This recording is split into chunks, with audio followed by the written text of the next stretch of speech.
So welcome to New Possibilities for Performance. My name is Harold Offeh. I'm an artist and the co-curator of the exhibition Loop, which is currently on show at Eastside Projects. Before I begin, I'll just give an audio description of myself. I'm a middle-aged Black man with a beard, and I'm wearing a kind of orangey mustard cap. I'm wearing a black jacket with a badge with Sun Ra on this badge and a white t-shirt, and I'm in a room with bookshelves and slowly dying plants. So thank you so much for joining us. Today's event, we've got an amazing array of speakers who are going to be providing us with provocations, positions, commentary, perspectives in thinking about the current status of performance and what's at stake, particularly with performance in terms of where we are at now. I just wanted to kind of give a bit of context for why this event is happening. Over the last 18 months or so, I've been fortunate enough to be working with Eastside Projects in Birmingham on the development of a group show, which sadly ends today, Loop. If anyone is in Birmingham, West Midlands area, you have a few hours to kind of get down to see the show before it closes later this afternoon. The exhibition that was co-curated in conjunction with Eastside Projects emerged from a conversation about thinking about how one might stage performance in the gallery and thinking about the conditions for encountering performance, strategies and approaches to making.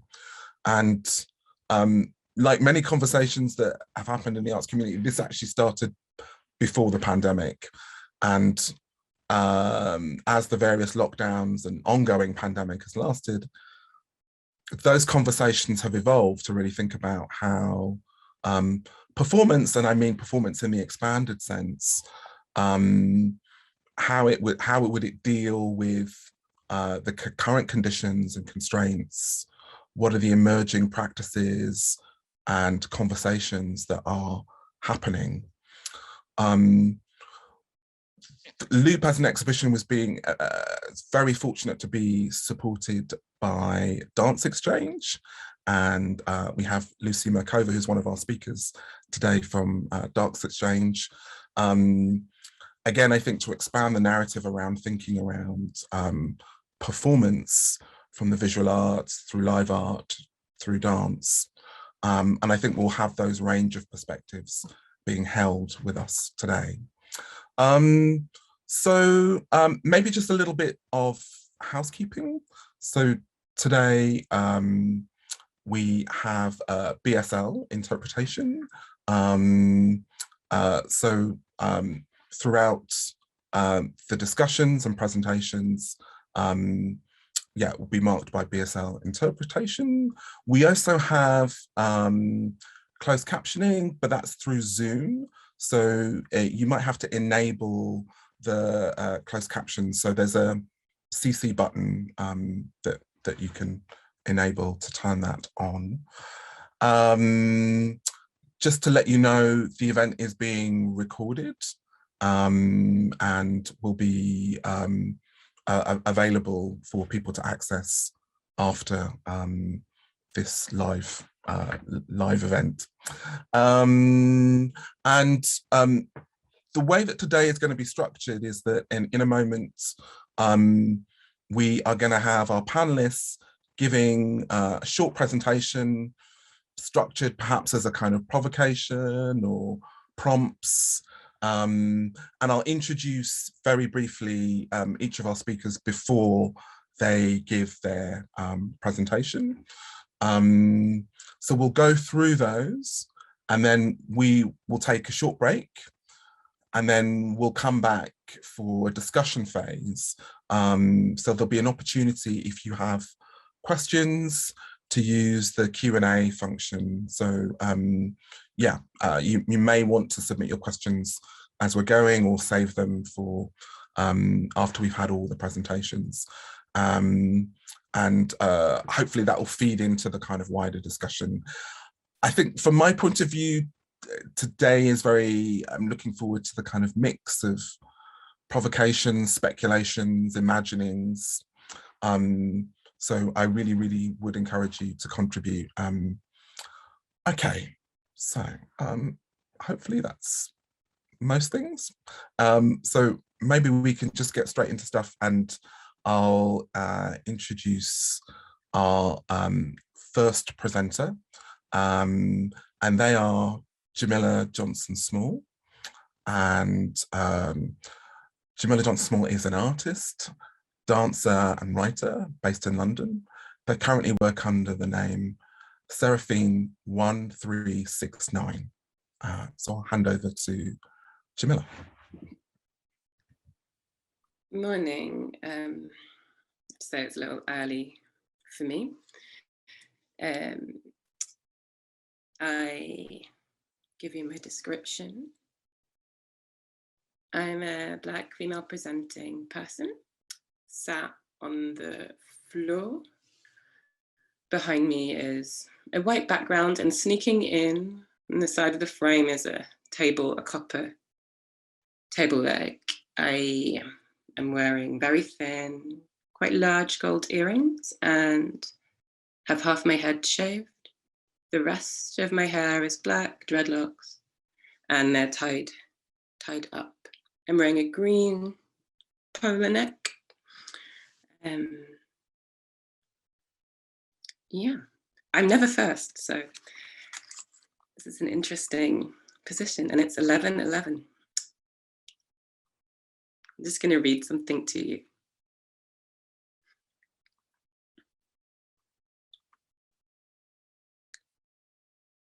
I guess I am asking if and how and when performance is relevant in its previous guise. Like, where and how does performance persist, you know? At stake in being close. Life forms between the cracks of this current flesh, my friend Phoebe said, I think. And I feel it, this rush to historicize this moment, this long moment. What I can say is, I don't know. I am in making or decomposing and looking at it, feeling it. What does it mean? Meaning forms between the cracks of this current flesh. Are we talking about what is risked when we come together in a room? And that we are risking our health in order to gather for this thing, which is live performance? My breath hitting your skin, sweaty rooms, steamy windows. As ever, what are we seeking? What are you seeking? I am not ready to talk about this. I mistakenly said yes to this panel in a moment of lightness or confusion. I have nothing to say. I am reconfiguring. I am feeling or trying to feel amongst the noise. And these days, things feel particularly loud. The frequency of a certain kind of constant distress. I am not ready to talk about this, like I know anything. The apparatus more visible, perhaps. Tears at seeing the body of another move 2 meters away. We perform our feeling, which is release. I think about the women who come to wail at wakes and funerals. We need to get things out. And performing is a part of this. This can be a service, clearing, assistance with the clearing, something functional. It doesn't mean to make performance. The representation of another thing, a putting together of a sequence of events that unfold, that fall out and apart. Make. This doing can be the opposite of making. And I don't mean unmaking. I mean decomposing. And maybe I would ask, how does it resonate? Does it resonate differently, this performing? Like, I definitely want to talk about resonance because I am empty, and also I have form, I have shape, and the way that things shake inside me tell me this, make me know something is up. An invitation to spectacle, an invitation to the energetic expression of movement and feeling beyond the bounds of a body's length, extension, skin. Back to dynamic expression performance like fighting, fighting to be seen from far away, making visible, enlarging. What is at stake is that I don't want to shout and only want to whisper. Is that there is a desperation and limited capacity. Infrastructure still crumbling. What is at stake is who cares, who can care, who is still caring, whose care becomes a crack in them with an angled crowbar, wrenching it wider until there is only a hole. What is at stake? To risk, wager, put at hazard, or risk upon a future contingency. 1520s, perhaps from the notion of place, a gambling wager on a post, or generally, put up something to be won or lost at a wager. An interest, something to gain or lose. Have an interest in the turn of events, have something to gain or lose. State of being laid or pledged as a wager. State of being at hazard or in peril. In 1948, G.B. Harrison edited the complete works of Shakespeare. In a particular part within the Appendix 5, there is a detailed description of a form of entertainment from the era, which involved a tussle between a bear and dogs. People would place bets on the killings of the dogs or how long the bear would be able to sustain. This was the first usage of money being at stake. It feels indulgent to be here reading my poem, talking about how things are not fine, whilst pretending they are fine. Someone I know says, papering over the cracks. This performance here now makes me feel things are a farce, and I only want to perform when it is real, and performance is a possible container for too much realness that we frame it as artifice, object. It is hard to look at things head on, so we take other strategies. I heard that trauma is an event you are too overwhelmed to experience. The light was too bright and I could not see. Overexposed, burnt, raw. Performance is not mediated, or performance is the mediation, is the entirety, is the total scenario, which is why there is no passive spectatorship. The illusion, this illusion of being, of there being some pure state to reach. If only we could remove the obstacles, but maybe we are the obstacles. These eyes, this skin, this mind. Is it that we want out of these bodies to access something pure? There is nothing and everything in between us, and this can be close enough. I saw a meme the other day that said something about how we actually never touch, how touch is an impossibility. What do we think we are doing? What is at stake is the permeability of our bodies. What is at stake is our boundaries being crossed. What is at stake is our inability to contain and suppress all that we might choose to. What is authorship when Zoom is the architecture? Someone said to me recently, and I thought this was very wise, sometimes just a potent metaphor is just enough. Performance has always been a virtual experience, which doesn't discount viscerality. Forming images in the imaginary, things play out internally, feelings, memories, movement. This meaning is made by context, and so making performance here is one thing, right here. I'm worried about other things. I'm wanting to offer in other ways, also learning that I love the exchange of performance. Maybe I don't need it so much. Maybe I don't want to let so much in anymore. I don't want to give so much out like that, exposure anymore. I'm like, what does it mean to talk about making performance in an interface that suddenly dominates and is not neutral? I think what I feel is urgent is the pseudo-neutrality of everything happening right now, the state of emergency, the suspension of things, the exposure of things, the ways that architectures form and destroy bodies. And art is not politics, and I am not a politician, and this is a poem, and what is at stake is the malleability of our bodies. What is at stake is our boundaries being crossed. What is at stake is our inability to contain and suppress all that we might choose to. Poetics of entanglement. What is at stake is the fantasy of containment, the fantasy of borders. We draw lines down even more firmly, felt tip pen tip snapping off. One potent metaphor sometimes is just enough to inspire movement. What is at stake could be that inspiration. Thank you.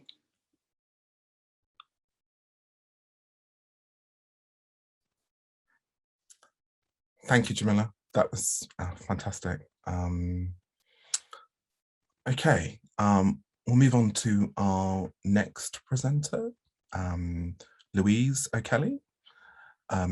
She is an independent curator, and in 2015, she founded Block Universe, in London's leading international performance art festival and commissioning body, with a mission to create a platform and support structure for a new generation of interdisciplinary artists working with performance. Louise speaks regularly about performance issues, panel discussions, and she holds an MA in Contemporary Art Theory from Goldsmiths, and was a Vision Forum research member at Linköpings University, which I think is in Sweden, I believe. And she currently sits on the steering group, the UK-wide live art sector review in partnership with the Arts Council England. Thank you very much for being with us, Louise. Over to you. Thank you. Just to introduce myself briefly, I'll describe myself. I'm a white cisgendered woman with shoulder length brown hair, light purpley kind of top, and a white scarf because I'm kind of cold. I have a bookshelf behind me on the left of the screen, and to the right there is an image of a landscape hanging on the wall over a couch. So what is at stake in performance now? Well, first of all, I'd really like to thank everyone for having me be part of this discussion and provocation, and Jamila as well for her beautiful opening text. For me, I guess the best way to answer this question was to think through the ecology of performance, which is really where I see myself or Block Universe sitting within.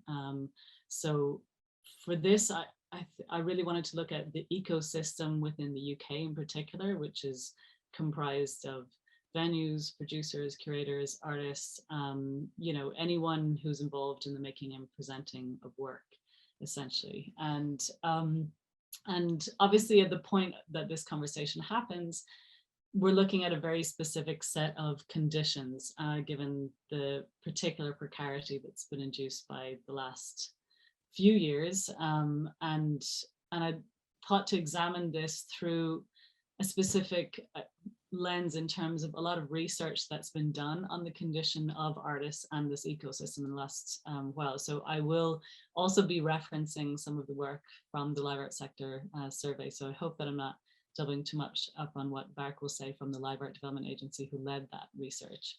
But my provocation, I felt, was rather than, you know, drawing a conclusion about our conditions or speculating about a future approach, I really wanted to, you know, state that where we are now, in a sense. And I felt that that would be really, there's so much there to break down and discuss already, I think, in terms of reviewing the present and looking at what is at stake in performance.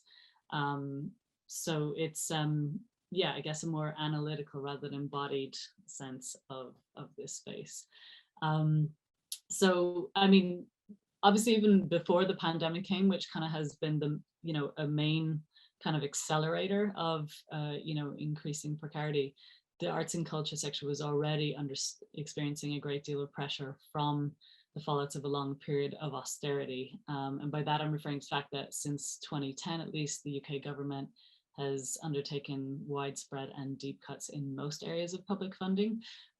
So this has, by necessity resulted in negative impacts and rising inequalities on the health of the people of this land, as a lot of those cuts did relate not only to the arts, but also to social care, which the arts has been increasingly tasked with, filling in the gaps of. Obviously, since then, we've also had Brexit and the impacts of COVID-19, from the social distancing measures to lockdowns across the country that is obviously has been preventing people from gathering or presenting live work, and has really intensified, I guess, the multiple challenges facing the wider arts and culture sector, and obviously specifically live art and performance.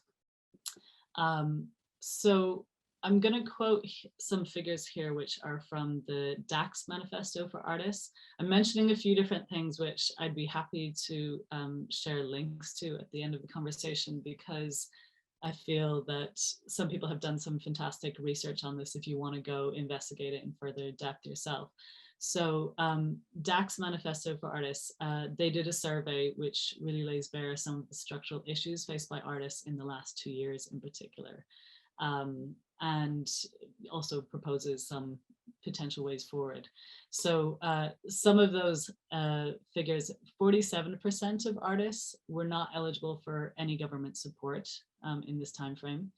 40% experienced the cancellation or postponement of projects, which I guess is no surprise. But 20% of those were left out of pocket due to project expenses or lack of payment of fees. And artists working with performance in the live were grossly impacted, being the largest of any artist group, expecting over a 75% reduction in income, which is obviously quite dramatic. And also worth noting, there were different funds from the Arts Council emergency funding, but 5% of artists overall in the country received funds from Arts Council England in 2020, the time of the report. So I suppose, as many people will know on an informal level, the live art and performance field is largely sustained through freelance workers, people working multiple jobs or, subsidizing their practices. Grassroots initiatives and artist-led initiatives are really form an important role in the development of artists' careers. However, these often do rely on unpaid or underpaid labor, informal sharing networks, mentoring, to create and deliver activities. So this reflects labor trends within the arts and culture sector more broadly, which tend to be subsidized through free labor. And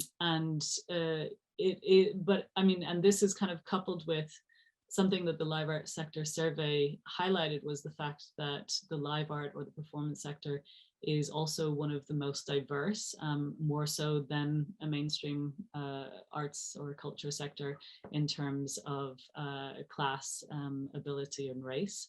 So although, this indicated that artists and organizations are extremely resilient, they are also incredibly underfunded, and the research indicated a tendency to overpromise on delivery to demonstrate value to funders to gain funding, and then needing to overwork to actually meet those demands. So a lot of self-subsidy through unpaid, underpaid labor, also negative impacts on the health and well-being of those people involved, and of course affects the long-term sustainability of individuals and organizations to continue to do that.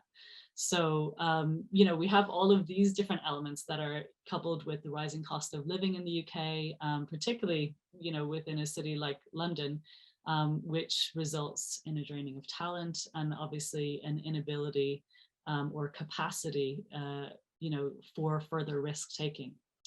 So,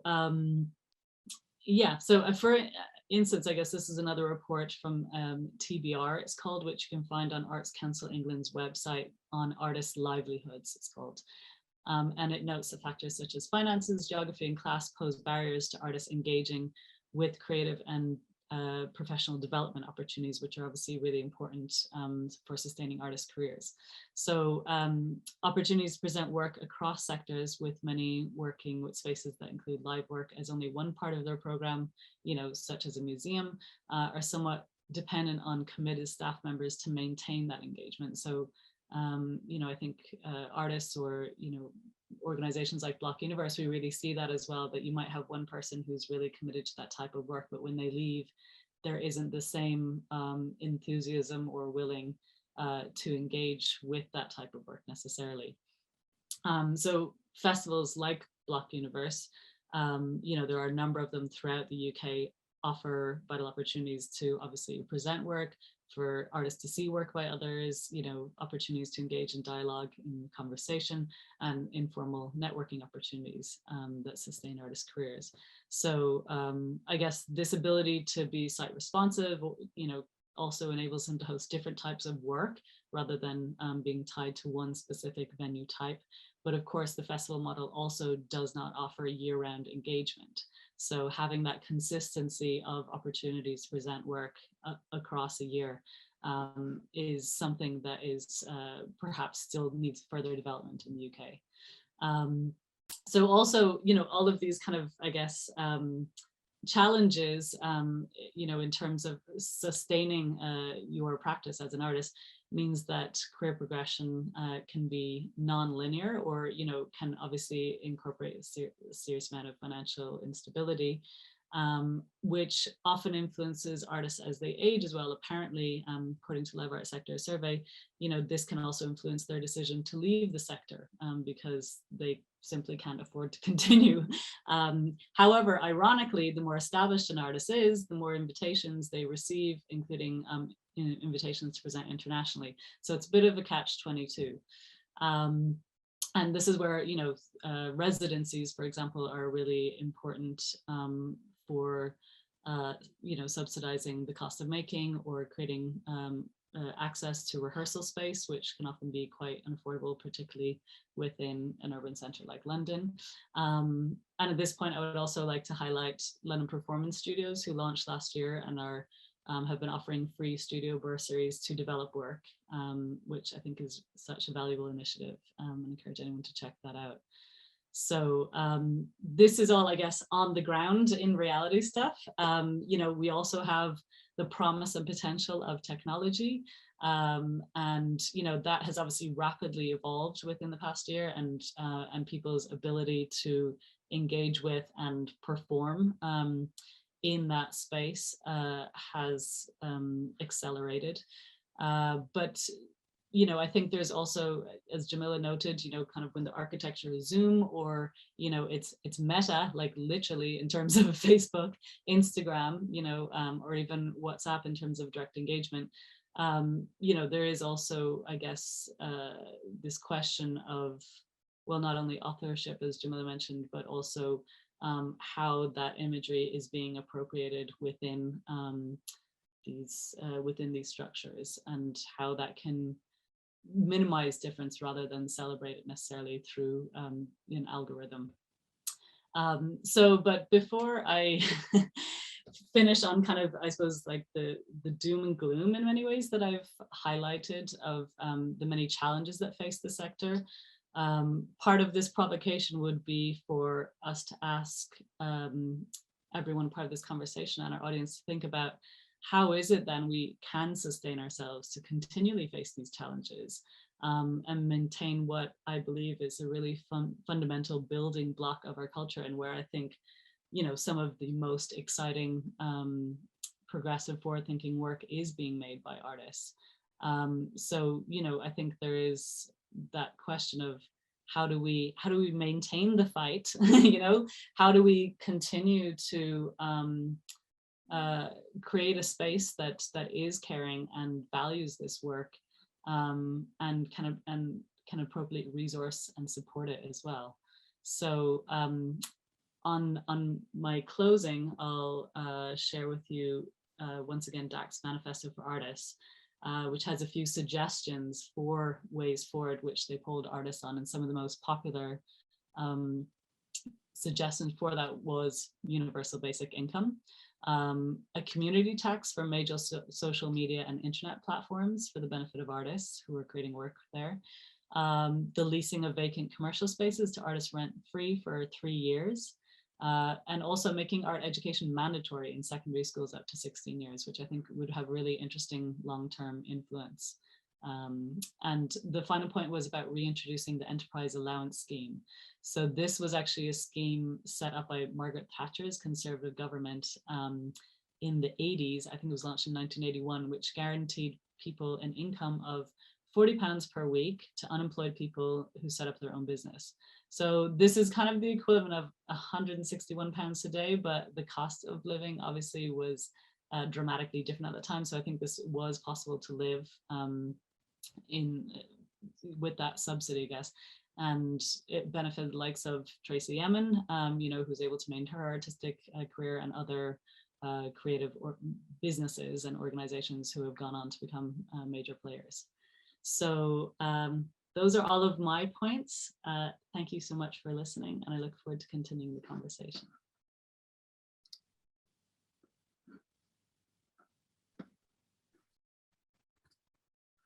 Thank you, Louise. It's great. Thank you. Again, really great to get that perspective. So we'll carry on. And our next presenter is Jo Moran. And Jo is a British-Irish artist and choreographer living in London with a wide-ranging practice incorporating performance, critical writing, drawing, curation, as well as advocacy projects. His work centres the body and embodied presence as a site of complex subjectivities and political unrest, with queering frequently deployed as its principal critical strategy. And his work is informed by a background in improvisation and experimentation, and a fascination with the problems and opportunities of formal choreographic composition and notions of expanded choreography. He's had many commissions and performances and exhibitions, but Jo is also artistic director of the Dance Art Foundation, through which his performance, organising and curatorial work is produced.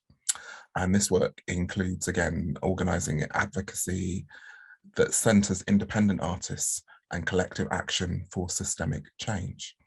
Jo, over to you. Thanks, Harold, and thanks everyone who's presented. So I'll describe myself.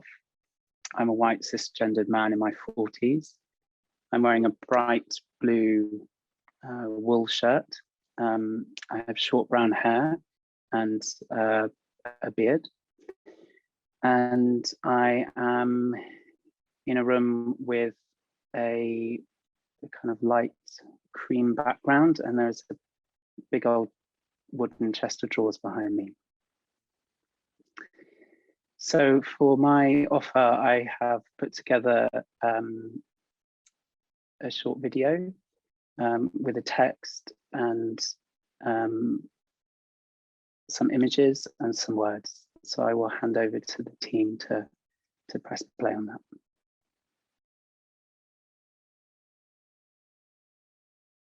When I think about offering a provocation on what is at stake in performance now, I think about The End of Choreography by Antje Hildebrandt, an artist's provocation that I love.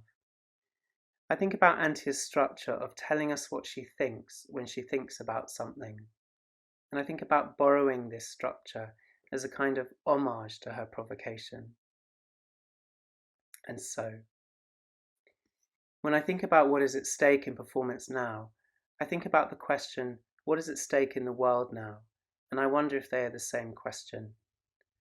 When I think about what is at stake in the world now, I think about injustice, discrimination, and violence, interpersonal, institutional, and systemic. I think about global and racial inequity. I think about the pandemic, about living online, and I think about digital poverty. I think about the success of capitalism being contingent upon the oppression of a majority, and I think about my complicities and my sense of hope and my sense of defeat. I think about the many ways in which I am afforded many privileges and the far fewer ways in which I am othered or experience discrimination. When I think about what is at stake in the world now, I think about the potential of change, of doing things differently, and other ways of being together and organising and relating, and how artistic practice has the potential to model cooperation, solidarity and care. I also think about denial and the many artistic practices that are coercive and abusive and exploitative. When I think about what is at stake in the world now, I think about the relentless exhaustion of being online, fundraising for tablets and data and computers. I think about fog and loss, and the deep desire to not spend one more single second on Zoom. When I think about what is at stake in the world now, I think how talking about what is at stake in the world is often called political. And I think about whether art or performance can be called political in the sense of affecting real life, material changes in the world. I think about the white choreographers I was taught about and how they spoke about dance as political. About dance being political not because of its subject matter, but because of how dances are made and what they show about people relating to each other, about working conditions and power that are present in modes of production and in the work. Or is dance as political not because of how or what or why I dance, but because I dance, dancing as futile and therefore resistance in its refusal of the neoliberal injunction to be productive or to produce. And then I think about intersecting privileges and experiences of othering that informs one's different notion of the political and ensure different proximities to power or political power. When I think about how dance or how performance can be political, I think about artists who do not feel art can make any material change in the world, but do believe their work can have direct impact on the institutions and organisations with whom they work, to rethink working conditions, power structures, historical narratives, accountability. I also think about my friend Florence and her friend Jonathan, and how, as she recounts it, art categorically saved Jonathan's life. And I think about growing up queer in a working class Irish Catholic family and a deeply homophobic culture, and how seeing performances of Rambert Dance Company certainly didn't change my life, but how drama classes at school, being part of Devon Youth Theatre and then National Youth Theatre, and being the second person in my family to go to university and then discovering dancing certainly did. I think about art transforming lives and how arts participation changed my life, glimpsing the possibility of different realities that lifted the weight of such a dreadful sense of wrongness. I think about the erasure of my working class background and my complicity in that. I think about going to Bristol University and ending up sounding a bit posh, and my dad feeling he couldn't really know us because we were English, and my mum saying that to the English they would always be Irish, and to the Irish they were now English.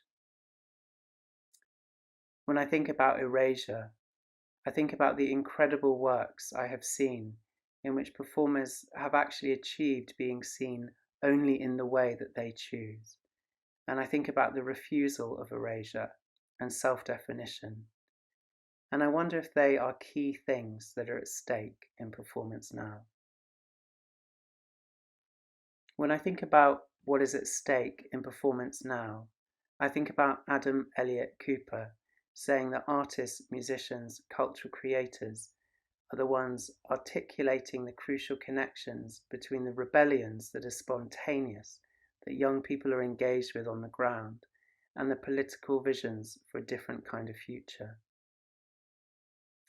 I think about different kinds of performance doing different kinds of things, and I wonder if it has to be big to have impact. When I think about what is at stake in performance now, I also think about the systemic and how things could be different. I think about more equitable distribution of resources, and if dance were disabused from its fantasy that it is not complicit in systemic discrimination, racism and sexism, and took action. I think about the unrelenting infantilization of artists and the potential of more people having recourse to being heard. And when I think about what is at stake in performance now, I think about practice and I think about work. I think about practice as a means of navigating the world, of thinking, of relating, of doing. And I think about works that work with its context and the implications of its mode of production. I think about the different things that works can do, or the different things that works can say, or how works operate in the context in which they appear. I think about the vitality of work that embodies personal risk, and about work that ignores or evades. I think about how does one define what is good in performance now?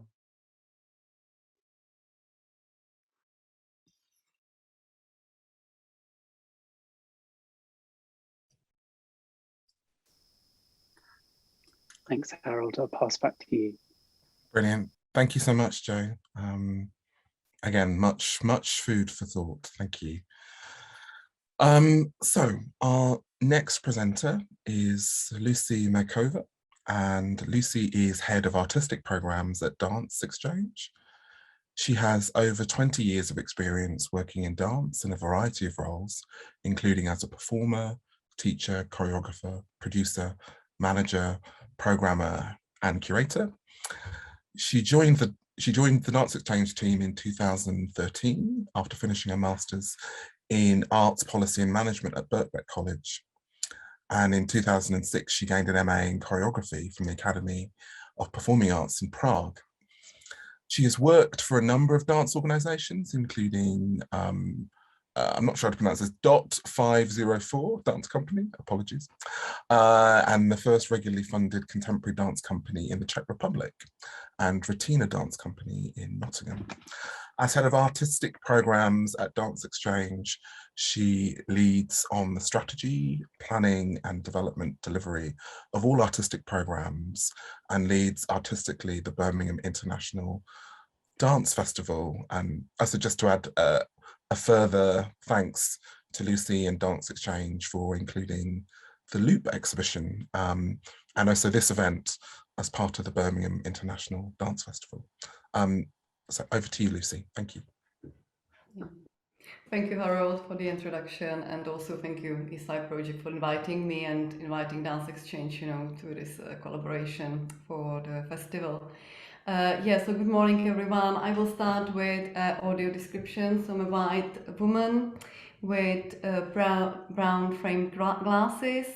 I have brown hair in a bun, whatever we call it. I'm in a space with white walls. Behind me is a mirror that reflects the main door. Hopefully no one's gonna knock on them for the next 10 minutes. And I'll also have a poster behind me, which is a black and white illustration map of Birmingham. So I thought I will start today with giving you a bit of a context of where I'm coming from in my today's, I would say more a reflection with a bit, some questions I'm asking myself on the theme of what is at stake in experiencing performance. And as I said, it actually posed quite a lot of questions than answers, but that's the point of today, I think. So as Harold mentioned, I'm currently working at DanceXchange. For those who don't know, DanceXchange is a regional dance development organization for West Midlands region with, in the core of our business is sort of talent, audience and business development. And one of our biggest projects we run is the Birmingham International Dance Festival, which is a major biennial festival that takes over the city's theatres, streets and squares, and yeah, obviously from 2020 online. We also occupy the online spaces. So my role within the organization is focused on our artistic programs, which include regular performance seasons, co-presenting with other dance organizations and festivals in the city.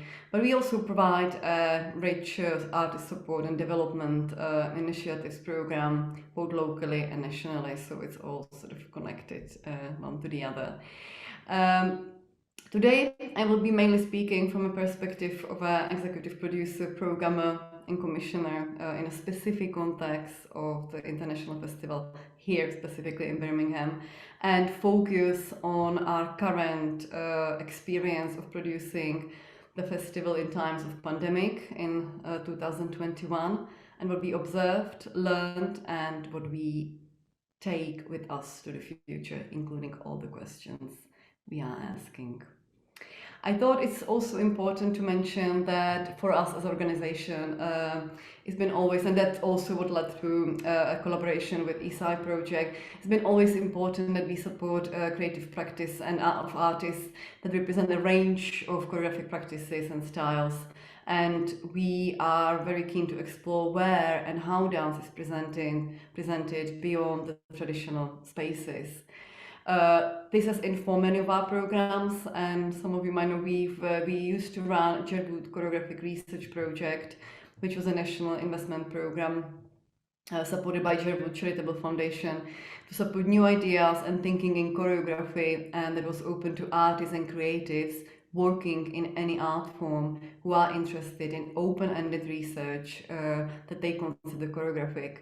And some absolutely incredible ideas came out of it and manifested in some live experiences across variety of spaces, from galleries, countrysides and care houses.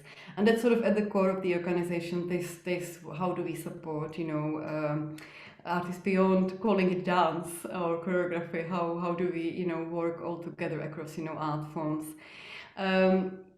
So, and as I said, this is the reason also why we really keenly were working with Eastside Project and co-commission Loop. So until 2020, about 40% of the festival took place in theatres and spaces for performance, but we were around 60% presented in outdoor and non-traditional spaces.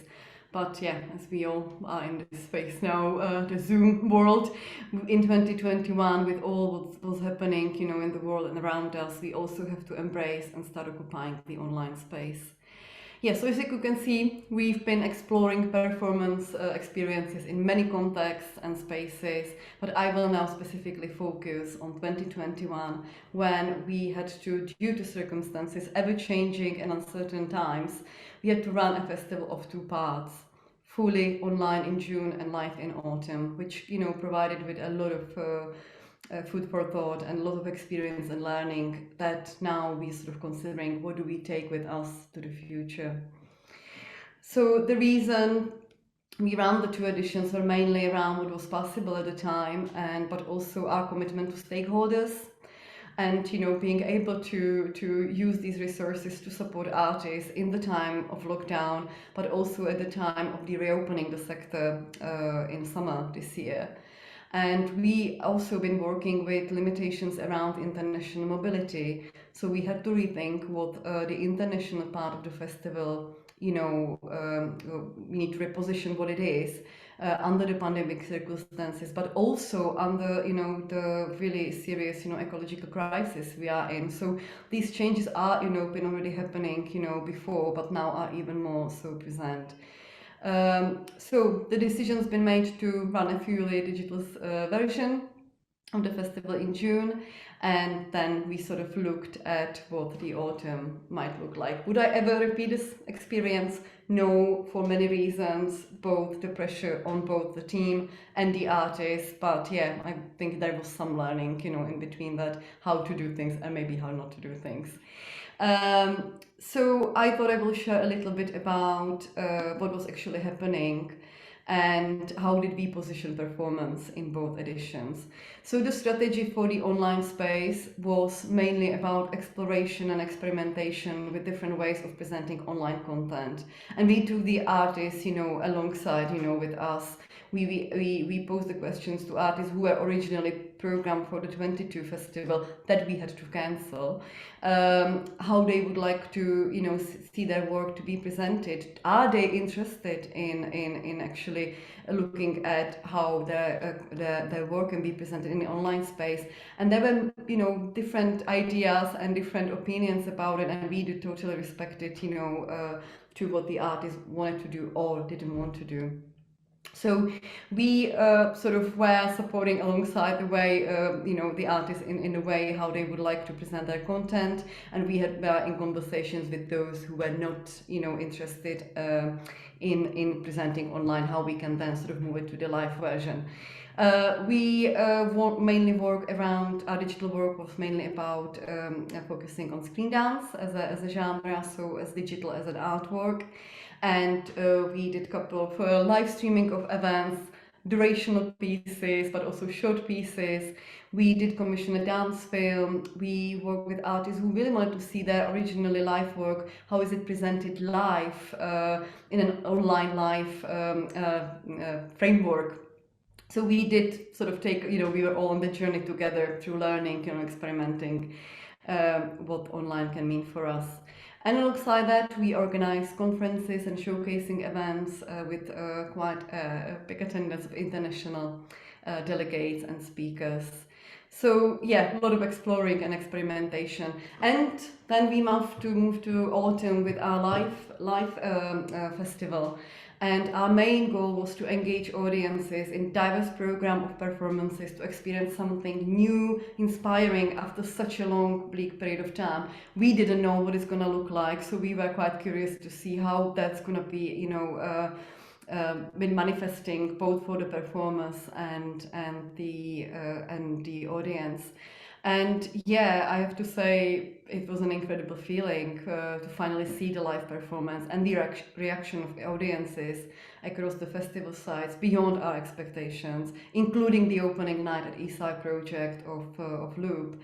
So something we've missed for such a long period of time. So there was a bit of optimism that sort of, was felt across the board. And in my opinion, and it's a personal opinion, this is something unique the online space is not able to provide, the real interaction between performers and audiences. So when I was asked to contribute today to this panel discussion with the questions of what is at stake in experiencing performance, a whole load of questions arise actually, and I started considering my current experience working in both contexts, the live and the online, that might have had an effect on the quality and impact of the experience in those two contexts. So the questions I'm asking now, who is experiencing? The performer, the audience member? What is the quality of the experience in those contexts we are considering at the moment?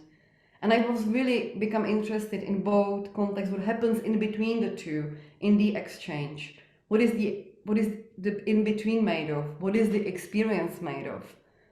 Is it a physical experience, the surroundings including sound, space, proximity, accessibility, attention, the space between the performer and the one who is observing? Is it the emotional experience? How am I feeling in that experience as a performer or as an audience member? What emotions and what level of emotions this might trigger? Is it an intellectual experience? What am I learning here? Is it transformational? What is the reference point between the performer and the observer in these two contexts of online and live? Who with I'm experiencing this and what impact it has on my experience? Am I alone in my living room or am I surrounded by a community? And many, many other questions, have arisen, which I think will probably, the attempt to answer them would be probably for a PhD research. However, I'm sure the answers are complex and will differ when considering the experience of the online and live content. So to conclude, I would just quickly share what this all means for DanceXchange and what the festival is exploring to take further. We will continue delivering rich live content in its many manifestations and support artists in creating in their creative practice. Under different circumstances, we would like to look at, you know, how do we work with artists more closely, as to support them with the bespoke programs, as to what their needs are, what is our care in that context, you know, how do we support the artist. And I think the appetite is here for life in the audiences and the artists, at least from my experience currently, maybe even more than before. It seems to me artists who were open to experimenting with the online space are more returning to the live spaces again, but they are keeping some of the elements of the digital in their practice or ways of engagement. However, I also need to mention that some of the experience of the digital we will be taking forward and in terms of what works best in our context, because it provides a unique value in terms of who can experience performance. How do we provide for people who cannot access live?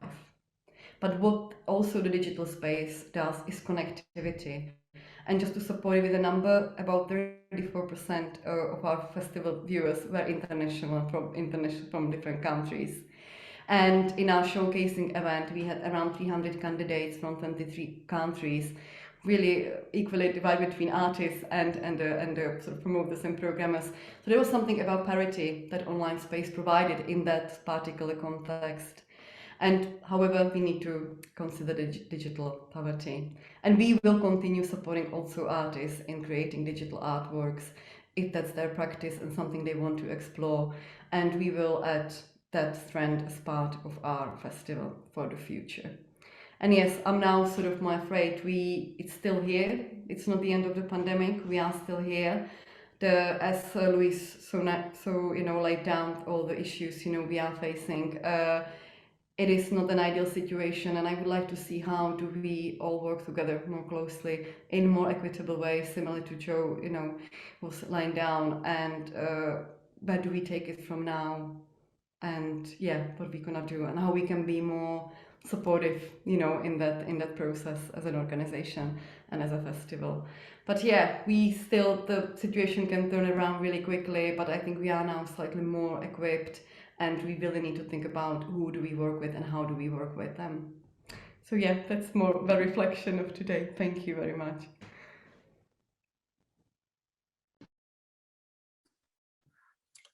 Thank you, Lucie. Thank you very much for that. Okay, our final presenter is Barak, and I'm going to hand over to Barak to introduce themselves and their presentation. All right. Hello, I'm Barak Soleil. I am one of the new co-directors of the Live Art Development Agency, which has also been referred to as LADA.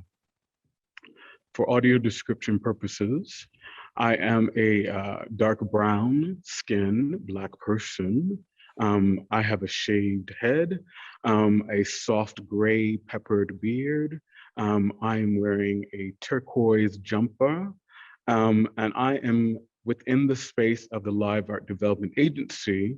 Behind me in this space is a shelf, a series of shelves with books, and actually on the other side is a piece of Kuba, K-U-B-A, cloth that I actually have brought into this space, which is indigenous to a part of Africa.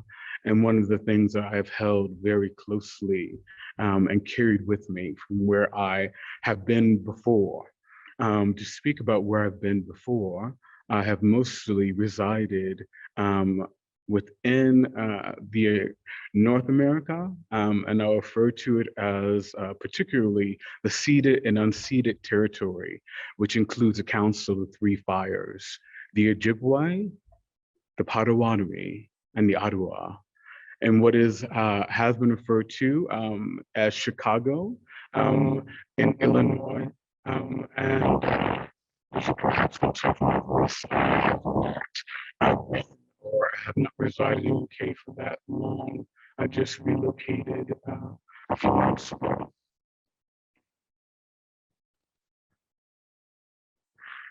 We've been offered performance. I'm so sorry, I'm struggling with audio. I do apologize. Sorry, this is Rachel Beasy, interpreter speaking. I will reset.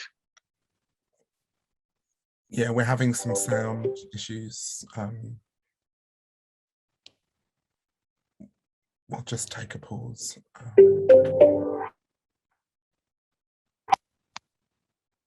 I just reset it. How about now? Yes? Okay, thank you. So we have been offered a lot of words and reflections, which are deep, powerful, and resonant.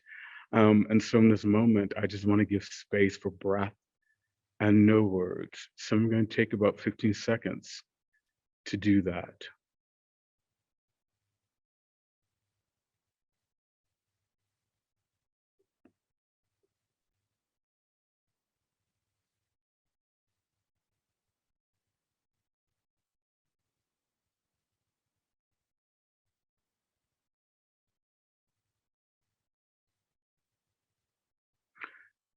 To give space for processing, which I, as a multiply disabled and neurodiverse individual, oftentimes I'm always thinking about processing and space.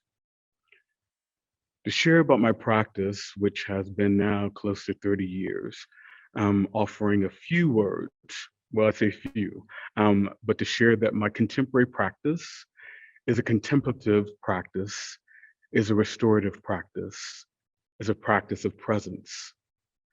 Engaging the performativity, disrupting the symbology that occurs within performance, and in particular, been addressing accessibility. I was going to offer an intervention or share an intervention that I did when I actually came to Eastside projects into the gallery. Currently, that is still going in the process. We'll be sharing that perhaps, not now, but perhaps future, and can offer it in relationship to the symposium. One of the things that is very particular to myself, and particularly thinking about myself within the choreographic practice, and that is about the performance of space. And that myself, along with others, have oftentimes charged the space, shaping the performance of the space in of itself. When I speak of space, I'm referring to physical space, but also the virtual space that we are now, all of us more so, are inhabiting. I also want to share that I want to resist the continual framing that performance live is the thing, because there are those who have lived experience who do not show up to live performances, not because they don't desire to, but because it's inaccessible at some level. Their bodies are not welcome at some point, or this is a way they need to move, this is a way they need to operate in order to attend to their own self-care or way of being. So I want to, in this moment, in thinking about what's at stake and what the possibilities are for performance in the future, recognizing, acknowledging that there are many bodies that have not felt welcome, have not witnessed performance because it's not been accessible, have not engaged in creating, shaping, producing, supporting, or attending to or curating work because it's not accessible for them at some level economically. And in particular, I want to speak through the framework of disability justice, of talking about neurodivergent or neurodiverse, disabled, politically crip, chronically ill, spoony, deaf, both lowercase d and uppercase D deaf folk, and those along the continuum who do not and have not and may not, even in the future, engage in the quote unquote being present for performance. I also want to acknowledge, as others have spoken about, the labor of performance and the expectations of what it means to attend a performance, attend a space in of itself. To think about those who witness and attend the space, what does it mean for them to even move towards the space where they might witness a performance if it's consistently inaccessible. They're not able to move, get into the space. They're not able to engage with interpretation. The space sonically is too loud, it's too bright, it's not sensory friendly. So I become mindful of those who attend and witness, if they can and have. What happens? What do they have to compromise when they try to attend a space? And then there are those who are interpreting and facilitating the space, a space that may always be built for them, a space where they might not feel reflected, a space where they may not feel welcome, yet they have to still be present because they may get paid, maybe not paid enough, but enough for them to try and say that yes, to say yes, even though their needs are not met. And then when I think about the expectations of labor performance for those who support, those who are interpreting, those who are presenting their work, those who care as curators, those who support those who are interpreting, caring, producing the work, right? Those folks that you may not see on stage, but have made space, have cared for, have supported, have offered food, so that those folks can show up and perform and offer their labor. I want to acknowledge those folk, carers, support workers as well within this framing.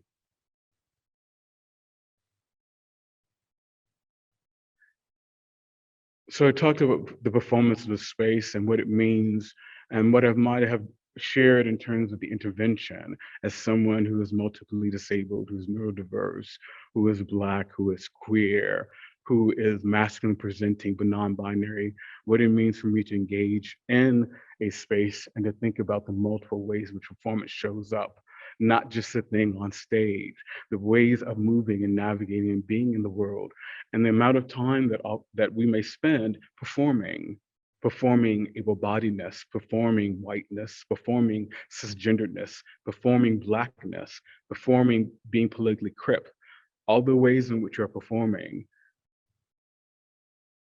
So back to a space which I love, a space which I think about inhabiting and wanting to and desiring to. I offer this statement, which I had started to craft, now has been close to 5 years, about the question of access, because I feel like I need to offer it in this moment. And so it begins. I have in the past offered my labor and engaged in the struggle, the performance of engaging with inaccessible spaces, the ascents, the descents, to make apparent the reality of navigating spaces not built for certain bodies, the ableist configurations, the exclusion of certain bodies, of certain voices. And the desire to attend to liveness of engaging and being a part of a performance, of attending in the liveness of a space. I oftentimes do not consent to how my labor is expected to show up, so that I can continue to be in these ableist spaces, so I can continue to do my work.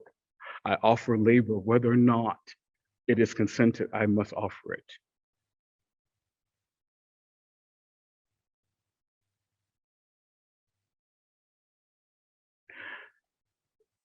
So I think about modes of access and accessibility, again, centered through disability justice, moving away from and transforming the medico, which is dehumanizing, the logistical, which is often standardizing, the charitable, which is often infantilizing, and the transactional, which is often capitalizing, towards the affirmative, towards attending to nuances, complexities of oneself, making space for the wholeness, making space for the wholeness of oneself to be fully present, whether they are caring, interpreting, witnessing a performance.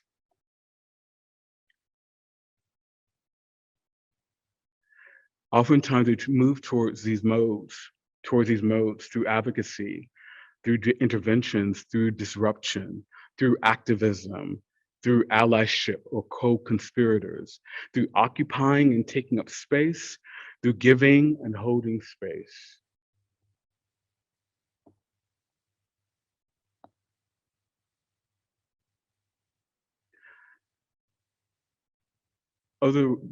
These are just other statements I offer, not to try to give the fullness of them, but perhaps framed within their own poetic sensibility. I oftentimes feel our bodies are not trusted to be in the space, to be in a space where we might be witnessing, interpreting, or caring for a space to perform. Our bodies are oftentimes not trusted to be in the space without being constantly regulated, policed. Our bodies desire ways of communicating, are subjected to filtered, inaccurate means of transmission, disaffirming our linguistic, our kinesthetic intelligence. Our body's presence, when not perceived as gentle or conforming, are judged transgressive. Our bodies, when seeking to explore complexity, our own, others' complexity, intersectionality, ours, other ways of being, living within the pluralities of their identities. Oftentimes, when seeking to explore this, it becomes divided. We become diffused, we become reduced to one dimension, one aspect of ourselves. And so I find myself, again, offering this question and the statement around, and I must ask consistently, is it accessible? Because we want to be present for the fellow artists, the community, the folk, to see great work, to make great work, to be social, experience process, the beauty and challenges of creating and collaborating. The invitations are offer, but we get up the stairs? We have to let you know that we are coming? Wonder if I need to bring crutches or if I can actually wheel because there may not be a ramp. The ramp may not be wide enough for me, or I can't get up the ramp, or have to negotiate moving through the small doors with the wheels to ultimately occupying too much space that wasn't expected for me to be present with, to be accommodated, have to call someone in order to go around the back through the alley to the quote unquote accessible entrance. And when we make it through that maze, possibly negotiate more stairs if there's no elevator or lift, be placed in the back because the chairs are set up in a particular way, be asked to experience the performance work or the conversation through the backs of people, not be able to be seated with a companion, a friend, have to compromise our communities of incredibly disabled folk, deaf and disabled folk, because I may have access, but they may not because there's no interpreter, because it may be too loud, because there may be no space for them. I am disabled among other identifiers that have meaning to myself and the communities I interact with and love. And when I ask the question, it's not just about myself, nor can it be anymore, but about the expanse, the invitation, the welcoming of anyone, of multiple bodies, of multiple people, of multiple communities, anyone desiring present for the experience of engaging with art and each other. Communal spaces are created and we are invited. We ask the question, is it accessible? And we get.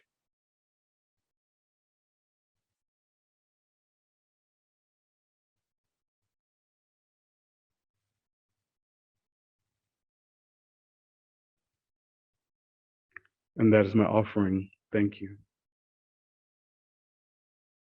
Thank you so much. Those are our presentations. An amazing, diverse range of perspectives and positions. I'm aware we've been going for over an hour now, so what I think we're going to do is have a break and reconvene, I think let's say at 12:30, so it gives people enough time to have a comfort break or a cup of tea and regroup. There is an opportunity for people to submit questions or comments in the Q&A, so feel free to kind of use that, but we will reconvene at 12:30. Thank you. Hello, everyone. Hi, it's Harold, and welcome back. We'll just give a moment for people to slowly come back.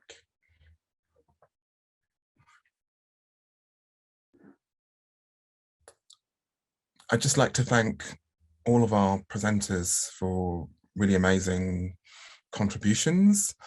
I thought just hopefully as people are formulating their questions, comments, clarifications, perhaps even your own provocations, I might sort of do a summary, partly for my own, and apologies to the presenters if it's not necessarily comprehensive. It's often what I've just kind of gleaned from listening, and sort of working in reverse order, just responding to Barak's incredibly powerful presentation, reminded of the sort of power of silence, and what that leaves, but also, you know, I think really framing this notion of accessibility and the politics, the dynamics of that,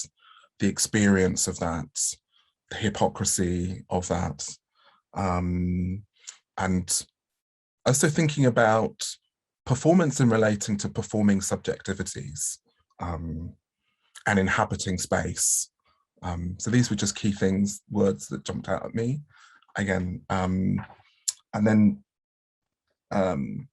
Lucie, I think it was really interesting to hear about this the sort of challenges of programming in the kind of pandemic context, and really thinking about how, as an organization trying to support artists and bring in audiences, and thinking about the dynamics of the live space, public space, digital space, and again, the pragmatics and challenges and strategies around that.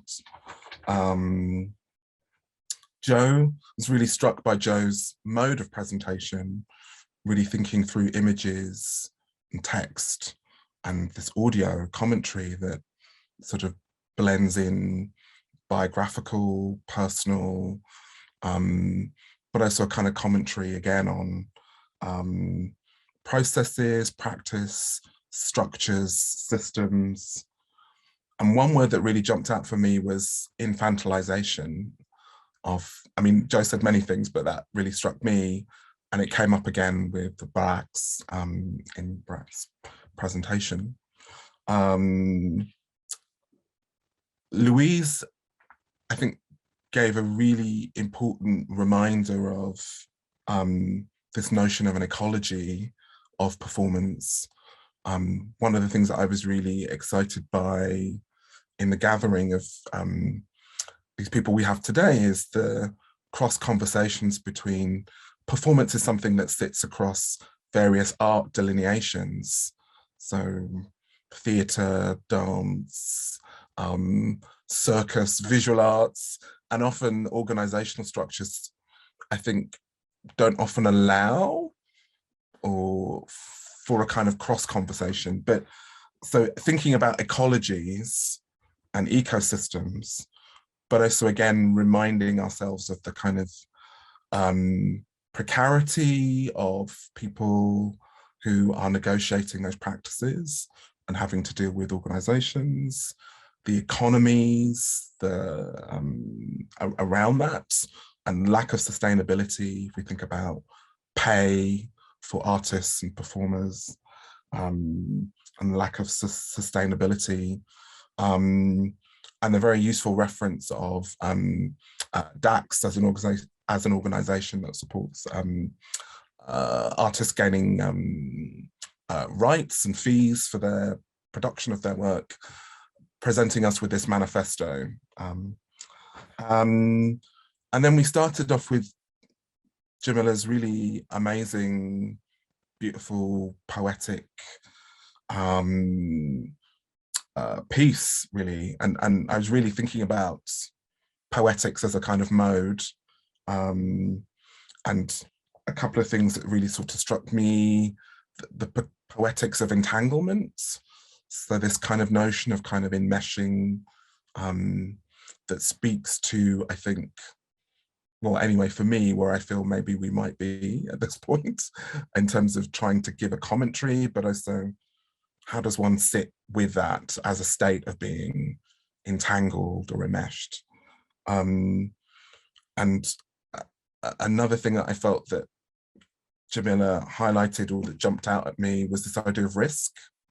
And yeah, thinking about whether that's in relation to the performer or subjectivities or the nature of the activity. Anyway, these are just a series of kind of reflections. I had, I mean, I don't know if, just to open it out to the panel a little bit, I mean, there were various kind of strands that came through, I think, across the presentations, some of them dealing, like I said, with the kind of more systemic structural issues that we might face, and thinking about like the conditions for performance.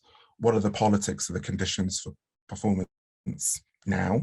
And then I felt that some other presentations were kind of leaning more to really thinking about how you know, artists might be negotiating that through practice and manifestations of practice. It's not really a question, but I just wanted to give anybody a chance to kind of within the panel to kind of respond to any of that. You may want to respond to each other's provocations. So I'll just open the floor if anyone wants to come in. I might just start actually by saying, well, I think there were so many things that people brought up that there's a lot really to think through. But something that I recall Jamila saying at the start as well was that she's in the process of reconfiguring. So actually to even have these conversations right now is difficult. And I feel that that is at a lot of the point where I myself feel as well. And I'm sure many people feel that, you know, we're in some ways have been talking about the pandemic as if it was in the past, but we're obviously still very much in it. And we're all still reconfiguring, you know, our position in relation to all of the precarity that I mentioned, as well as, you know, our own work, and having had, in many cases, an extended time for reflection, as well as, you know, a huge amount of stress, I think, in adapting in many different ways, as Lucie, you know, very well described in terms of being able to present work as well. So I feel that that is an interesting point in terms of everything that has been kind of laid out this morning, all the roads that have led us to this exact point. When thinking about what's at stake in performance, of course, you know, I'm thinking about the future as well, right? So yeah, for me, I think this is, even if we're not all quite ready or there with answers, I think it's a good point to reflect and review what that means, both on a personal level as well as, you know, the larger ecosystem that I was talking about. Thanks, Louise. We have actually got loads of questions, so I'm going to just jump straight into maybe sort of sharing some of those, if that's okay. Hamad Nasser, apologies if I've not pronounced that correctly, has a question. They say, can the panelists and in particular, they're keen to hear from Barak, share examples of instances where the tensions between the ethics of providing access and the economics of doing so in an increasingly squeezed cultural sector have been handled well, or if there are no obvious examples of if you could suggest some principles we could aspire to. Examples and instances of the tensions between the ethics of access and the economics. Is that, hopefully that's a little bit clear. I'll give people a bit of time to kind of process that. But Barak, can you, I don't know if you feel you can come in on that.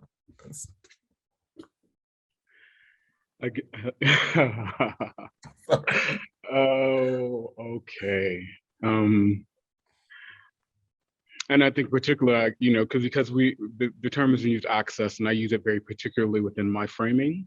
I am centering disability justice, understanding that it unfolds and is expansive. However, it's very particular for me. I'm also going to make the assumption and would welcome a follow-up, which is around economics, meaning about the money. And you know, I disrupt notions that access has to be valued in order for it to be attended to. That may be a principle I offer, because innovation is when disabled folk, when deaf folk, when they actually innovate because they cannot engage in access. So I look to and defer and center deaf and disabled folk to speak to how to address economy, because that is not about a value, it's about essentialism. It's about the fact that it's an essential aspect of our lives. And so then if we're going to move towards thinking about an economy and an ecology that is stressed and has been stressed with money, I defer to disability wisdom. And disability wisdom to say that it has always been the stress and attention. This is not a new thing. So it has always been, even when folks are resourced, access has not been part of the budget, has not been part of the thought, has been an afterthought. And so I would say that in principle, center access, and I speak about access particularly through, again, centering those deaf and disabled folk, and therefore, and their intersections, which can include social economic value as well. Center them, invest in them, acknowledge their labor, and then therefore you will find that it will become less tense for people to be concerned about the economics. What happens is that able-bodied folk oftentimes are the ones who are the gatekeepers, are the ones who are offering the budget, are the ones who are thinking for the deaf and disabled folk.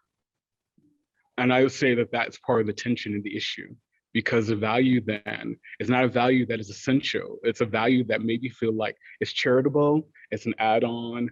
And so therefore, this is why the importance of shifting the dynamic and the power dynamics of who is in leadership, who is supporting these budgets, who is crafting these budgets, who is funding the thing, so that it does not, access does not become the add-on, does not become logistical, does not become an economic value.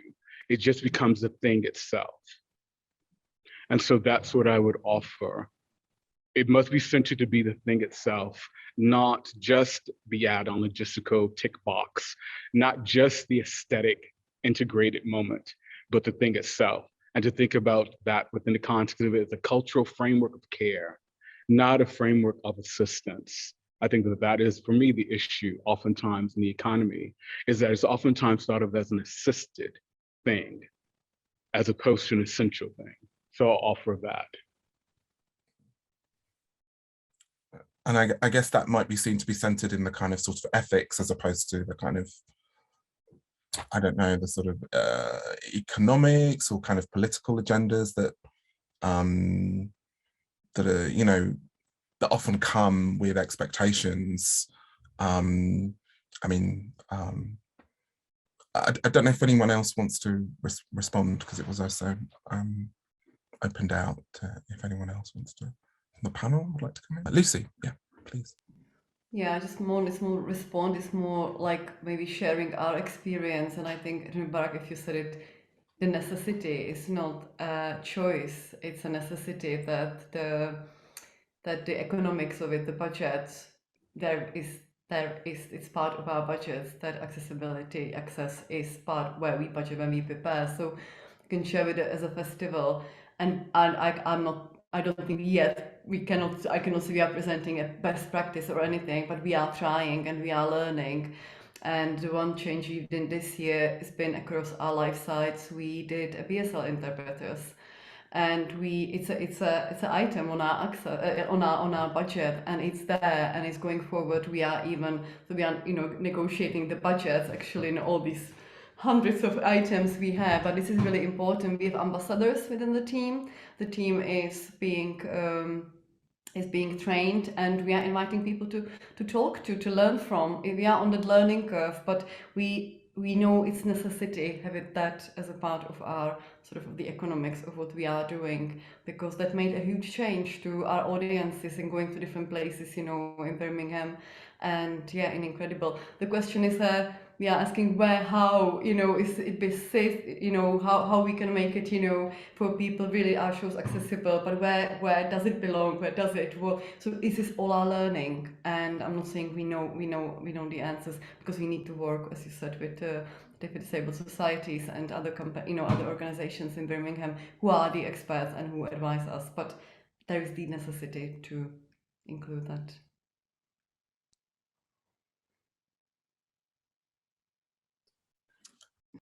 Thanks, Lucy. We have quite a lot of questions, so I'm going to try and get some of them out. This next one, Anonymous says, I feel like comments on the everyday performance was brought up, and I'm very passionate about that. Things like your morning routine, giving and showing love to others, doing things with love in our time. I'd love to know how Jamila, Joe, and Barak opinion on that and how it might line up with their practices. Maybe we can start with Jamila and then go to Joe and cycle back. So can I ask that the questions, when they're being answered, don't disappear so quickly from the Q&A box? I like to kind of keep referring back to them.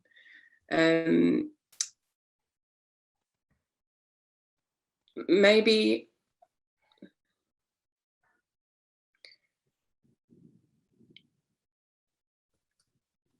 I guess I'm thinking about like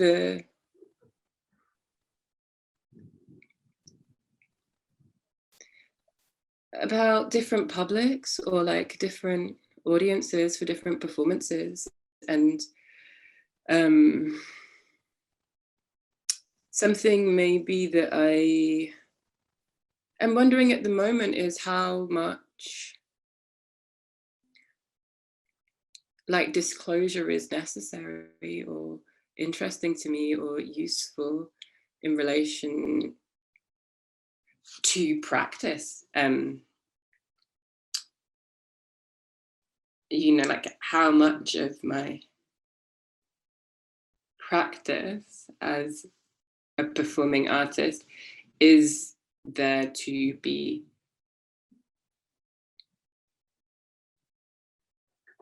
like framed in that way, consciously visible to others. And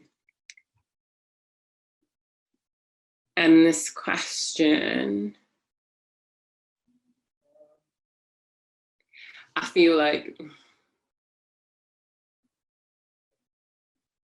there are lots of things I could say. I think it's an interesting question, but I also feel a resistance to sharing in a way like the stuff of my everyday.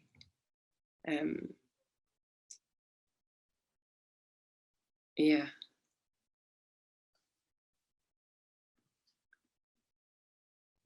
I'm totally going to pass on to anyone else. So. Joe, I don't know if you want to come in. Yeah, thanks, Harold. I think for me, if I'm kind of entirely honest, somehow everyday performance isn't something that really resonates with me. Whilst I hear the speaker is passionate, and and not to diminish that in any way. I wonder if there's, yeah, I wonder if there's something, perhaps having trained as a performer, that delineates the idea of performance, you know, in my relationship to it, you know, what that is for me or what it means for me. And that's not to say I don't think it only operates in a single environment, but that's what's coming up for me as I hear that question. Well, what is my relationship to that word and to that notion of performance? So that is there on one hand. But the other hand, I guess, is thinking more broadly. I think, Harold, you were reflecting back something that Barak had said around, or how you heard it around performing subjectivities. So I guess I would connect some of that question to, you know, how do we, you know, perform in the everyday? And for example, I've been in some really interesting meetings recently with Harold and some other artists, and a colleague of ours, Jack Tan, who does really exciting work around law and ceramics, and you know, I guess a notion of performing law, or how art is performs, and him offering really interesting thoughts about what happens when, you know, we start to perform being in a board meeting, you know, or how our environment, I guess our everyday, starts to really choreograph us, maybe I might say, from my perspective. So that's also a curiosity that comes up for me with that question.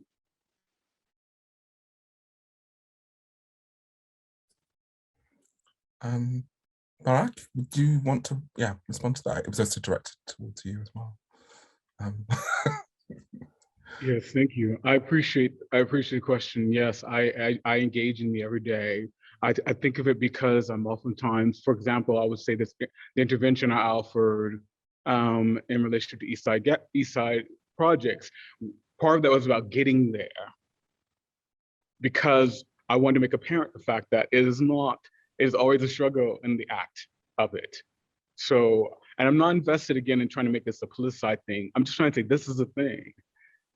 Certain folks may have challenges even trying to get there. And then there's the act of being in the space, right? And that is a relational aspect for those who are not just witnessing, but interpreters, the facilitators. I say interpreters mean those who are engaged in the act, perhaps, of offering the work. So yeah, I'm very invested in that, because I think that it has not been attended to, and that we've moved towards the artifice of a kind of performance by which then those who are trained and only have a certain technique, it filters out those other bodies. And I've moved through 25 plus years of moving through these filters till I just got to the point where I got exhausted and I could not do it anymore. So I bring myself, my full self, to the space. And I think I'll kind of end by saying, I think about, because one of the first things, my first practices was around theater. And I don't know if y'all know about the bump in the stage, which basically is like when the actor is like getting ready to go on stage and they're, you know, they kind of are all loosening up, and then they pass the threshold, and it's like a bump, so they move into character.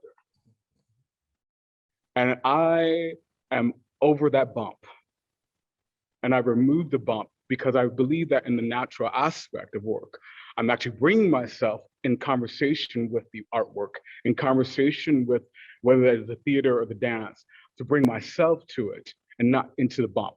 I say the bump in dance is oftentimes the fact in which the rigor of the technique, that about the flat feet becoming pointed in order to create the contours that an artist has desired. And I want to remove the contouring, the contour bump that occurs in dance, and welcome bodies to bring the full selves, and then work from that place. And there are others who have done that. So for me, this is that space too.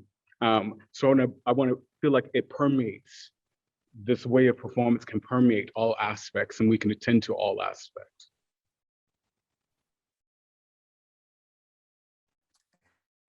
Yeah, for me, so maybe I was just thinking about authenticity, maybe, in like, I don't know, maybe that's a sort of this idea of the transition between the moment before the threshold of the bump as well. It's like Great, great, great metaphor. We have so many more questions and so little time now. Thank you everyone for your kind of various contributions. I'm sort of struggling to pick which one. I'll maybe just, forgive me, just maybe sort of select a few. I know people are addressing various specific points, but maybe I'll go to, this question by Mark Leahy, which is also a bit of a kind of commentary. If we can leave it up for people to also have a read.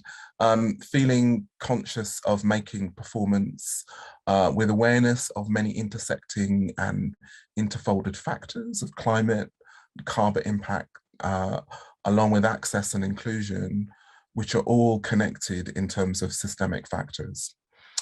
Can I, as a maker, carry all of these at once, or work to make, in a conscious way, the foreground aspects of these, and pushes back against those systems? Not sure exactly what question this is, but anyway, I think the person, Mark's sort of, I think I'm going to paraphrase a little bit, really thinking about this idea of holding these really intersecting things. So we're thinking about climate change, but also, accessibility, inclusion, maybe add diversity to that. These real lived things that also become diffused and mediated through political kind of agendas. And thinking about maybe as performers or as agents within organizations, thinking about how we carry these things, how we kind of negotiate some of these things. I know that's huge, but I'm wondering, what are your ways into that? And maybe you have specific perspectives. Maybe I'm thinking Lucie, maybe if we start with you. I don't know whether you want to speak from an organizational sense or your own sense as kind of operating just even as individuals, which obviously are. Lucie, can I? Sorry to. It's fine. While listening and reading the question, I think these are the questions we are asking ourselves, because we are also pushing, against, those how the factors that are around us in terms of the external, circumstances that you need to negotiate on everyday basis in terms of creating context for performance. They are huge. So I don't have answers. I can only reflect. These are the same questions I'm asking, and about how does it impact that context we are, creating for performance. And when it comes to the environment, to the political, what is happening around the pandemic, we can't decide exactly what the context is gonna be. We are driven by what the government, what the city council tells us, and that's how we created the last festival. We didn't know until the last day of opening what is gonna happen. Are we gonna be allowed? Is someone gonna come and close because people standing, so, and no one was giving us answers. So we do operate in a really complex territory. So I totally, empathize with, Mark, is asking, and this is what we are negotiating on every day. So all of it. So it's in conversations, how we can, look at this. So no answer from me, but I understand, empathize with that circumstances. No, I agree with Lucie that, these are obviously some of the most pressing questions of our times, and how we address those is majorly challenging, because I think, as I was sort of outlining, is there's all these, systemic and structural issues that we're all struggling to operate within. And for me, I think there's, well, I suppose kind of my question at the end of, that the provocation, I guess, is like, how can we sustain ourselves to continue to answer these questions when, and I think this is an issue not only within the arts or within performance, but is a question for society, is how do we not feel overwhelmed by, you know, the challenges that we're facing at the moment? And I think, you know, it's really an important question of, you know, how activist can we be? How political can we be? Where do we, you know, get the capacity to sustain a level of engagement to address all of the numerous factors that, you know, need to be talked about and need to be addressed. And I think, yeah, it's resourcing, as Barak mentioned. It's, you know, also about this becoming inherent in how we work and how we operate, that becomes not an add-on. None of these things become an add-on, but that they're actually, yeah, you know, completely in line with whether it's you as an organization or whether you as an individual operating. It's every day we make decisions about the things that we choose to do, and each of those has an impact. So, you know, we might not all necessarily get it right the first time, but I think it's important that there is a commitment to addressing these things. That's what I guess I would say. Thanks, Louise. Jamila, I wonder if I could bring you in. I mean, just, I don't know how you respond to this idea of kind of carrying these kind of intersecting, interfolding factors. Is that even an analogy that resonates? I mean, I think I'm feeling struck by this line in the question or comment, a sense of needing to keep an energy to perform and to make. And I wonder about like the why perform and why make. Like, you know, like, is that the thing that needs the focus while carrying the weight of these things? Or actually do other things need the focus? And I'm thinking about like internal processes of justification for doing the things that we do. And I guess I'm feeling quite loudly like the kind of what Barak was saying, this essential, what is essential to whom, and how does that change then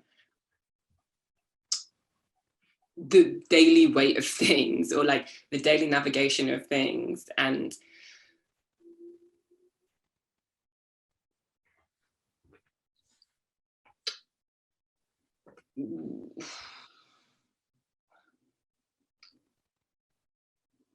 something maybe about like this weight as a something on top, and weight as not even weight, but I guess I'm thinking of like, yeah, something added to what one is carrying and being. And I'm feeling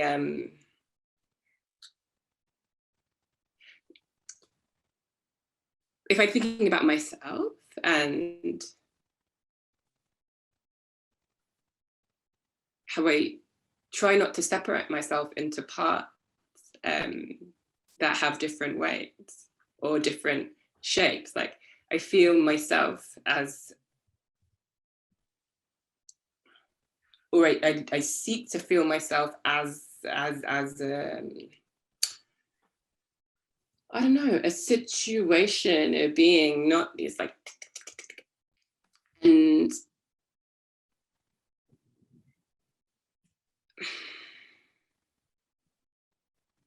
what do I want to say?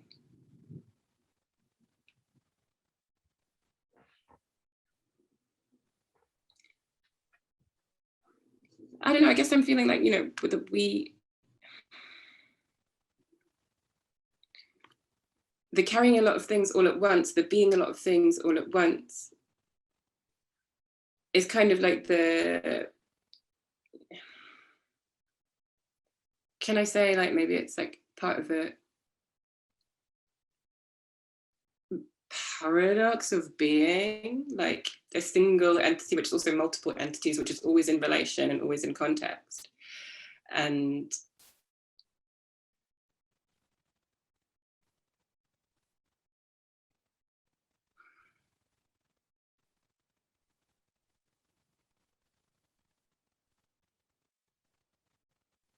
as ever, sorry, slightly rambly range of things and no clear point, but I think that's what's coming up for me now. I think it's exactly, I mean, these are sort of like, you know, fundamental, almost existential questions, I think. I mean, in a way, I kind of felt maybe it's sort of framed as like this idea of like, almost like a kind of burden that we're sort of carrying, which I think, you know, these challenges, societal, environmental, cultural challenges, but it's also struck me potentially there are also sort of opportunities within that. I mean, I want to bring in Joe and Barak just to respond to this. It's because we're sort of trying to kind of close and round things up a little bit, but yeah. Joe, should we, yeah, do you want to respond? And then... Yeah, I think the thing that I'm struck by in what's being shared is where Barak began of a need to process.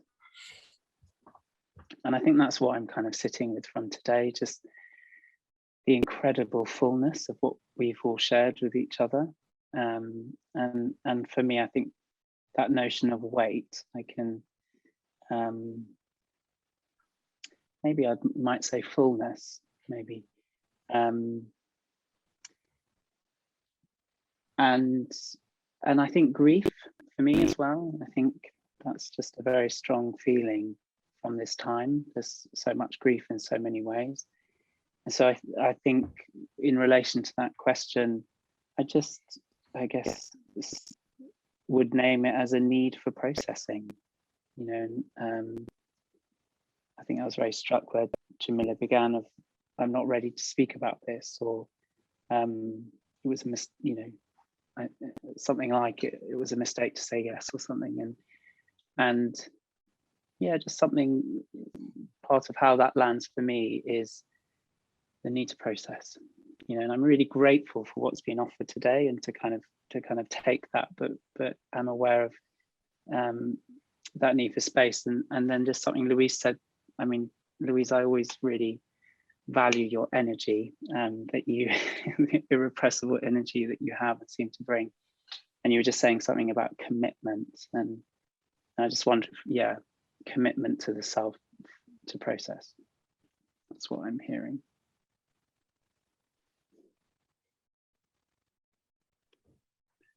Yeah, I guess I also just want to say thank you all.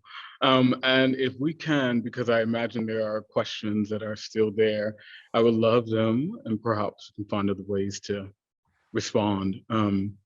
I'm mindful in the particular this moment of thinking about burden, because I think oftentimes when we think about intersecting identities, I'm reminded of a curator when I was in a space where I was offered a fellowship, and the curator said to me, well, how can you be dealing with all those things as if it was the burden? And I was like, well, that's just how I am.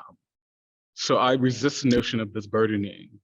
And that, as you know, Jamila's offered, it's the way of being. And so I want to note that, and how we discern what we attend to, right, and self-determine that is one thing, but we must recognize that there's a hierarchy when we don't.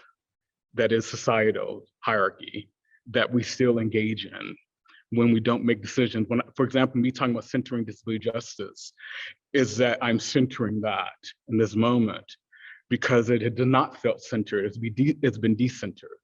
So I'm mindful of thinking about that. I also want to bring up, because these things are just shown up And people have asked a question around access, and I want to refuse again the notion that it has to be about get the ramp, get the thing. There's so much more.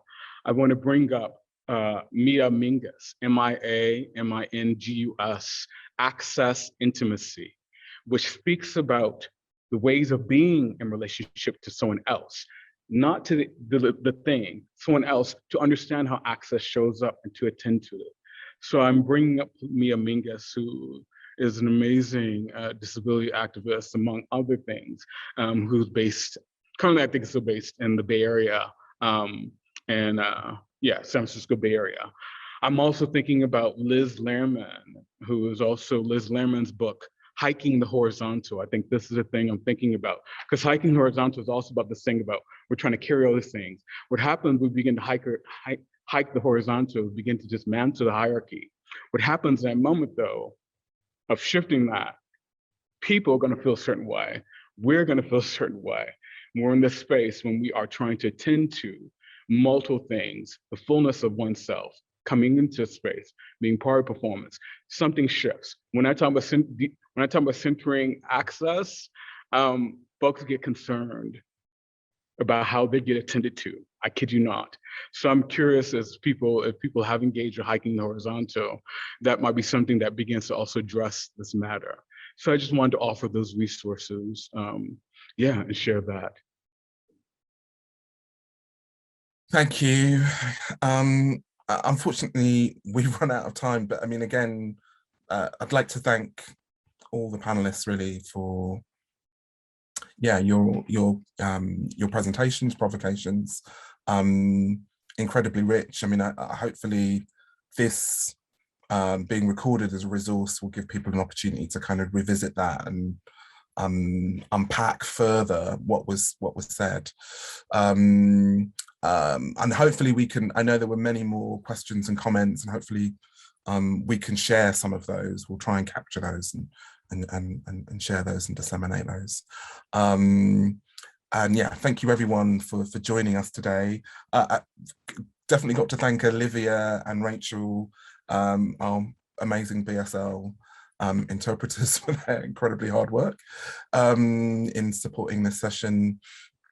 And a big thanks to the Eastside team, so Amelia, Jazz, Dinosaur, Gavin and Ruth, as ever, Candice and Yaz, who I've been working with very closely on the Loop exhibition. And again, huge thanks to Lucie and DanceXchange for supporting us in staging the exhibition and this event today. Thank you very much. It's been already, it's halfway through Saturday, and already there's so much food for thought. Thank you for joining us, and hopefully see you soon in some guise somewhere. Thank you. Thank you as well, Harold. And the team. Thank you. Thank you.